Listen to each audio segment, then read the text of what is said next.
বাংলাদেশ সফরে আসার পর ঢাকায় দেয়া রুশ পররাষ্ট্রমন্ত্রী সের্গেই ল্যাভরভের বক্তব্যের কড়া প্রতিক্রিয়া জানিয়ে মার্কিন স্টেট ডিপার্টমেন্টের মুখপাত্র ম্যাথিউ মিলার বলেছেন, যারা প্রতিবেশী দেশকে আক্রমণ করে নারী, শিশু সহ অসহায় মানুষদের নির্বিচারে হামলা করছে, সেই রাশিয়ার মুখে অন্য দেশের হস্তক্ষেপ নিয়ে কথা বলাটা মানায় না। গতকাল 12 সেপ্টেম্বর মঙ্গলবার মার্কিন স্টেট ডিপার্টমেন্টের নিয়মিত ব্রিফিংয়ে রুশ পররাষ্ট্রমন্ত্রী সের্গেই ল্যাভরভের ঢাকা সফরকালে দেওয়া বক্তব্যের বিষয়ে দৃষ্টি আকর্ষণ করা হলে এমন মন্তব্য করেন মার্কিন স্টেট ডিপার্টমেন্টের মুখপাত্র ম্যাথিউ মিলার। এই বিষয়টি ছাড়াও প্রেস ব্রিফিংয়ে উঠে আসে বাংলাদেশ সংক্রান্ত কয়েকটি বিষয়। রুশ পররাষ্ট্রমন্ত্রী সের্গেই ল্যাভরভের বাংলাদেশ সফরের সময় ঢাকায় একটি অনুষ্ঠানে বলেন, এই অঞ্চলে যুক্তরাষ্ট্রের যে কোনো ধরনের কর্তৃত্বমূলক নির্দেশনা কিংবা হস্তক্ষেপের প্রচেষ্টাকে প্রতিহত করবে মস্কো।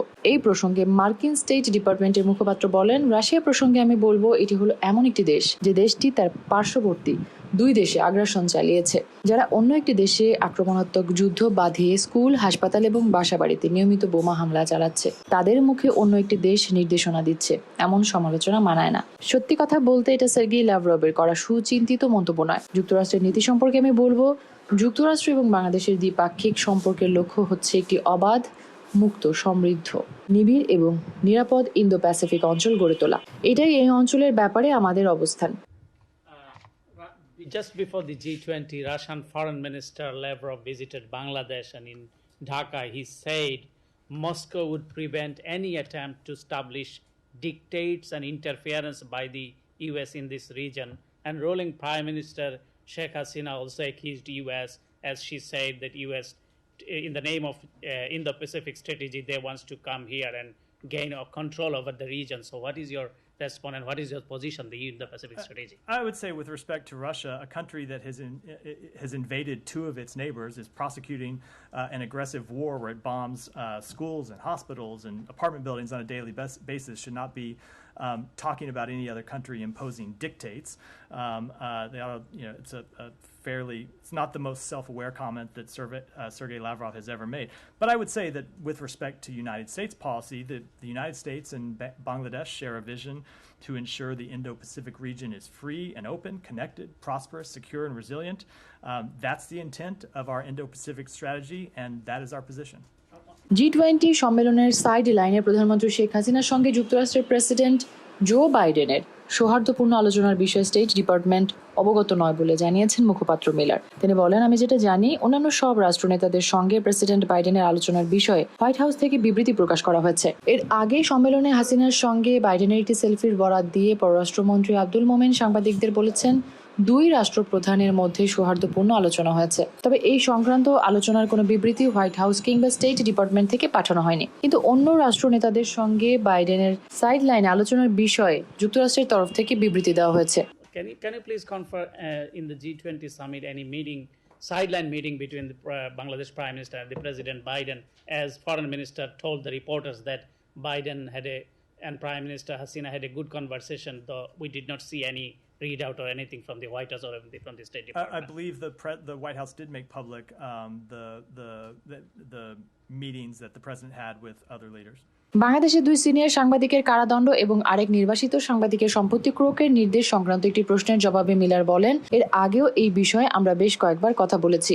যুক্তরাষ্ট্র বিশ্বাস করে যে গণতান্ত্রিক প্রক্রিয়ায় সাংবাদিকরা উল্লেখযোগ্য ভূমিকা পালন করে। তাদের কার্যক্রমের মাধ্যমে দুর্নীতি উন্মোচিত হয় এবং জনগণের তথ্য জানার অধিকার নিশ্চিত হয়। For press freedom, very quick. Bangladesh government control court sentenced 7 years two senior journalists, a 90-year-old who used to work for the BBC, Shafiq Rahman and Mahmoud Rahman, including 3 American citizens and one journalist who is exiled in New York. Government ordered seized his property. Journalist name Ilyas Hussain. So what is your comment? The government is harassing journalists and reporters and the senior editors. We believe, as we've said on a number of occasions, that journalists play an essential role in any democracy. Their work uncovers corruption, safeguards the public's right to know information that affects their lives. They need to be able to make the public aware of the issues that they face in their daily lives. They need to ensure accountability for elected officials, the way that you all show up and ensure accountability for what I say here every day. They must be able to do their jobs without fear of harassment, violence, or intimidation. And we are concerned with the government of Bangladesh's systematic and pervasive oppression of journalists and media personalities who attempt to hold the government accountable. তিনি বলেন, আমি প্রায়শই বলে থাকি, সাংবাদিকদের অবশ্যই কোনো ধরনের ভীতি, হয়রানি এবং সহিংসতা ছাড়া কাজ করার সুযোগ করে দিতে হবে। বাংলাদেশের যে সকল সাংবাদিকরা সরকারকে জবাবদিহিতার আওতায় নিয়ে আসতে কাজ করে যাচ্ছে, তাদের বিরুদ্ধে সরকারের রাষ্ট্রীয় এবং নির্যাতনমূলক আচরণের বিষয়ে আমরা উদ্বিগ্ন। উল্লেখ্য, গত 17 আগস্ট সিনিয়র সাংবাদিক শফিক রেহমান এবং মাহমুদুর রহমানের বিরুদ্ধে 7 বছরের কারাদণ্ডের আদেশ দেয় ঢাকার একটি আদালত। প্রধানমন্ত্রী শেখ হাসিনার ছেলে ও তথ্য প্রযুক্তি বিষয়ক উপদেষ্টা সজীব ওয়াজেদ জয়কে অপহরণ করে হত্যার ষড়যন্ত্রের অভিযোগে করা এক মামলায় এই রায় দেন ঢাকার অতিরিক্ত chief metropolitan magistrate Asaduzzaman Noor. এছাড়া গত 31 আগস্ট সাংবাদিক ইলিয়াসের সম্পত্তি ক্রোকের নির্দেশ দিয়েছে ঢাকার একটি ট্রাইব্যুনাল। মিতু হত্যা মামলায় মিথ্যা ও অসত্য তথ্য সরবরাহ করা এবং তা প্রচারের অভিযোগে পুলিশ ব্যুরো অব ইনভেস্টিগেশনের প্রধান বনোজ কুমার মজুমদারের করা এক মামলায় এই নির্দেশ দেন ঢাকার সাইবার ট্রাইব্যুনালের বিচারক জুলফিকার হায়াত। Good afternoon, everyone. Nice to see a smile. Don't have anything? Matt, you want to start us off? All right. Sure. Can you explain exactly what the the waivers the Secretary signed on Friday? Sure. So the waivers that the Secretary signed on Friday that were notified to Congress yesterday were to effectuate the transfer of funds from accounts in South Korea, Iranian funds that have been held in accounts in South Korea, through accounts in Europe, ultimately to accounts in Qatar, where they will be available